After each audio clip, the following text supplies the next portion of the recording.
மகிழ்வான வாழ்க்கை 24 பிப்ரவரி. நீங்கள் நீங்களாகவே இருங்கள். ஆக நம்ம வாழ்க்கையில் மகிழ்ச்சியாக இருக்க வேண்டுமென்றால் இதை நாம் கருத்தில் கொள்ள வேண்டும். இப்போ நான் இல்லாமல் வேறு யாராக இருக்கின்றேன் என்று நீங்கள் கூட கேட்கலாம். நாம் பல முறை பார்த்தீங்கன்னாக்கா இந்த சமுதாயத்திற்காக பல முகங்களை மாற்றிக்கொள்ளுகிறோம். எப்படி மாஸ்க் போட்டுக்கிட்டு நாடகத்தில் ஒருவர் நடிக்கின்றாரோ அப்போ அவருடைய அந்த பாத்திரத்திற்கு ஏற்ப அவர் நாடகத்தில் நடிக்கிறார். ஏன்னா அந்த மாதிரி ஒரு மாஸ்க் போட்டிருக்கிறார். அந்த மாஸ்க் என்று சொல்வது நீங்கள் ஒரு கதாபாத்திரமாக இருக்கலாம், அல்லது வில்லனாக கூட இருக்கலாம், ஏன் கதாநாயகனாகவோ அல்லது கதாநாயகியாக கூட இருக்கலாம். இந்த சமுதாயம் நம்மளை எப்பொழுதுமே பார்த்து கொண்டே இருக்கின்றது. நாம் அதை பார்க்குறோமோ இல்லையோ அது நம்மளை பார்த்து கொண்டே தான் இருக்கின்றது, கவனித்து கொண்டே தான் இருக்கின்றது. அதனால்தான் பல முறை நாம் பயப்படுறோம். ஊர் என்ன சொல்லும், உலகம் என்ன சொல்லும், சுற்றத்தார் என்ன சொல்லுவாங்க, இல்லை பிறர் என்னை பற்றி என்ன நினைக்கிறாங்க, இப்படிலாம் நம்ம நினைக்கின்றோம். அதுக்கும் காரணம் இருக்கின்றது. ஏன்னா நம்மெல்லாம் சோஷியல் பீயிங்காக இருக்கின்றோம். இதில் முக்கியமான விஷயம் என்னென்னா, எவ்ரி ஒன் இஸ் யூனிக். இந்த உலக நாடக மேடையில் ஒவ்வொரு ஆத்மாவும் அதற்கென்ற பாத்திரத்தை ஏற்று தான் நடிக்கின்றது. அப்போ இதில் நம்ம கேள்வியே கேட்க முடியாதே. ஏன் இப்படி இவங்க நடக்கிறாங்க, இப்படி இவங்க நடக்கலாமா, இது முறையா சரியா, எந்த கேள்வியுமே கேட்க முடியாது. ஏனென்றால் அவர்களுக்கான பாத்திரத்தை அவர்கள் நடிக்கின்றார்கள். ஆக நான் இந்த நாடகத்தில் நடிக்கும்போது பிறர் பாத்திரத்தை பார்க்கவோ அல்லது நடித்தாலோ என்னுடைய பாத்திரம் எப்படி சிறப்பாக இருக்க முடியும்? ஏன்னா நாம் பார்க்குறோம் ஃபில்ம் ஃபேரில் கூட யாருக்கு ப்ரைஸ் கிடைக்குதுன்னா அவங்களுக்கு என்ன பாத்திரம் கொடுக்கப்பட்டிருக்கின்றதோ அதை எவ்வளோ சிறப்பாக அவர் செய்தார்களோ அதற்காக தான் கொடுக்கப்படுகின்றது. பெஸ்ட் ஆக்டர் அவார்டு கிடைக்கும். ஏன் அது வில்லனாக கூட இருக்கலாம், ஏன் சாதாரண கதாபாத்திரமாக கூட இருக்கலாம். அது கதாநாயகனுக்கு தான் கிடைக்கணுங்கிற அவசியமே கிடையாது. அதே மாதிரி தான் நடைமுறை வாழ்க்கையில் கூட எனக்கு என்ன பாத்திரம் கிடைத்திருக்கின்றதோ அதை நான் எவ்வளவு சிறப்பாக செய்கின்றேன், அதுதான் ரொம்ப முக்கியமானது.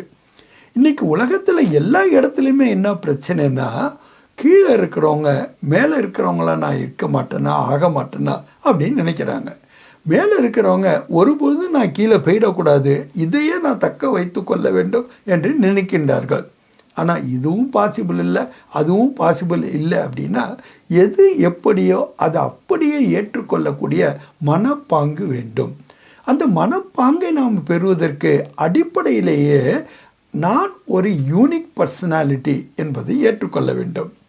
இறைவன் கூறுகின்றார், நீங்கள் ஒவ்வொருவரும் கூட இந்த மனித பிறவியை எடுத்திருக்கின்றீர்கள் என்றாலே நீங்கள் சிறப்பு அம்சம் பொருந்தியவர்கள். ஏன்னா மனிதராக பிறத்தல் ரொம்ப அரிது. அதுலேயும் நீங்கள் ஞானத்தையும் யோகத்தையும் பயிற்சி செய்யும் போது உங்கள் வாழ்க்கை வைரம் ஒன்று ஜொலிக்க ஆரம்பித்து விடுகின்றது.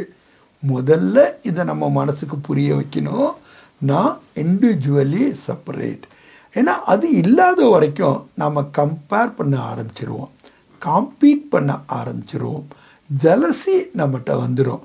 இதெல்லாம் அவாய்ட் பண்ணுறதுக்கு சிம்பிளாக இந்த ஒரு விஷயத்தை தெரிஞ்சுக்கிட்டாலே போதும், நானாக இருக்க வேண்டும், அவ்வளோதான். ஆனால் சில நேரம் நம்ம என்ன பண்ணுறோம் அப்படின்னாக்காக பிறருக்காக அல்லது பணத்திற்காக நாம் நம்மளை மாற்றிக்கொள்கின்றோம். அப்போ தான் அந்த ஏமாற்றம் என்பது நம்மளுடைய ரியாலிட்டிக்கு கொடுக்கும்போது நம்ம மன அமைதியை இழக்கின்றோம். தப்பு செஞ்சு தான் மன அமைதியை இழக்கணும்னு கிடையாது. நாம் உள்ளபடி நாம் இல்லாமல், ரியாலிட்டியாக நாம் இல்லாமல் இருந்தாலே போதும் மனம் தன்னுடைய அமைதியை இழந்து விடுகின்றது. அதனால தான் சுயத்தினுடைய சோதனை மிக மிக அவசியமாக இருக்கின்றது. ஆன்மீகத்தில் நமக்கு சொல்லி கொடுக்கின்ற ஒரு மந்திரமே என்னென்னா, செக் அண்ட் சேஞ்ச். உங்களுக்குள்ளே எந்த ஒரு மாற்றத்தை நீங்கள் கொண்டு வரணும்னு நினைச்சாலும் சரி, உதாரணமாக நான் வாழ்க்கையில் சந்தோஷமாக இருக்கணும்னு நினைக்கிறேன், அப்படி இருக்கணும் அப்படின்னாக்கா நான் அந்த மாற்றத்தை எனக்குள்ளே கொண்டு வரணும்.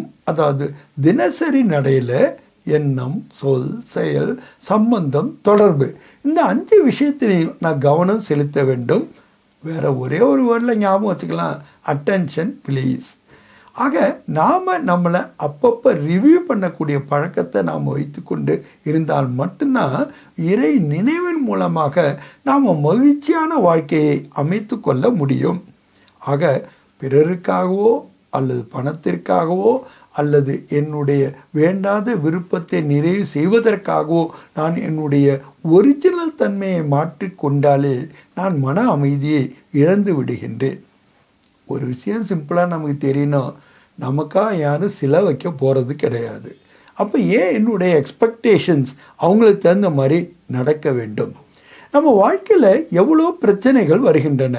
ஏற்கனவே நம்ம பார்த்தோம் பிரச்சனைகள் எவ்வளோ அத்தியாவசியமானது என்று. அதை பற்றி ஆட்டிடியூடு எப்படி இருக்கணும்னு பார்த்தோம். அதே மாதிரி துன்பங்களும் வருகின்றன. இவைகளை எல்லாம் யார் தீர்ப்பார்கள்? யாரும் தீர்க்க மாட்டாங்க, நாம் தான் தீர்த்து கொள்ள வேண்டும். அதைத்தான் நம்ம ரெஸ்பான்சிபிலிட்டியாக எடுத்துக்கொள்ள வேண்டும். அந்த ரெஸ்பான்சிபிலிட்டியை நாம் எடுத்துக்கலைன்னு வச்சுக்கோங்க, அப்போ என்ன ஆகிடுறோம்? பிறரை குறை கூறுகின்றோம், நேரத்தை குறை கூறுகின்றோம், ஜாதகத்தை குறை கூறுகின்றோம், பெற்றோர்களை குறை கூறுகின்றோம், மற்றவர்களையும் குறை கூறுகின்றோம். அதனால் என்ன பலன்? ஒரு பலனும் கிடையாது. அதனால் இந்த விஷயத்தை நம்ம மனதிற்கு புரிய வைத்து கொள்ள வேண்டும். அதாவது என்னுடைய பிரச்சனைக்கு, என்னுடைய துன்பத்திற்கு, என்னுடைய மனநிலைக்கு நானே தான் காரணம்.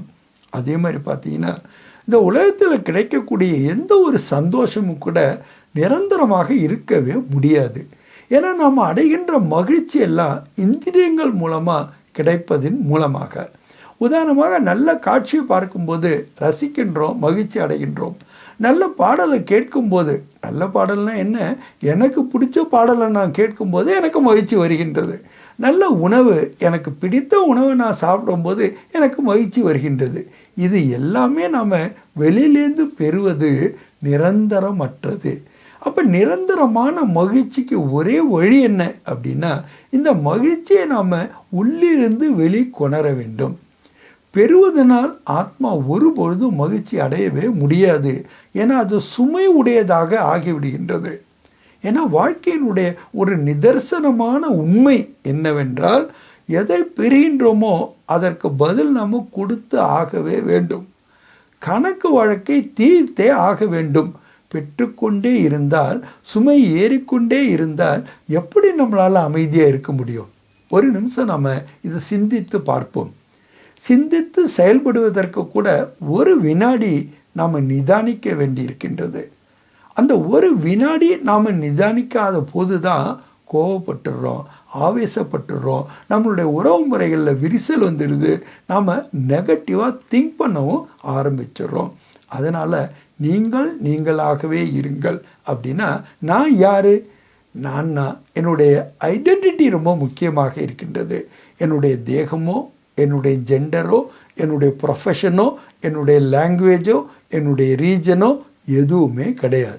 அப்போ இதுக்கெல்லாம் அப்பாற்பட்ட நான் என்ற உயிர், ஆத்மா, அதனுடைய ஒரிஜினாலிட்டி, அதனுடைய 7 குணாதிசயங்களோட மிளர்வதைத்தான் நீங்களாக இருங்கள் என்று கூறுகின்றேன்.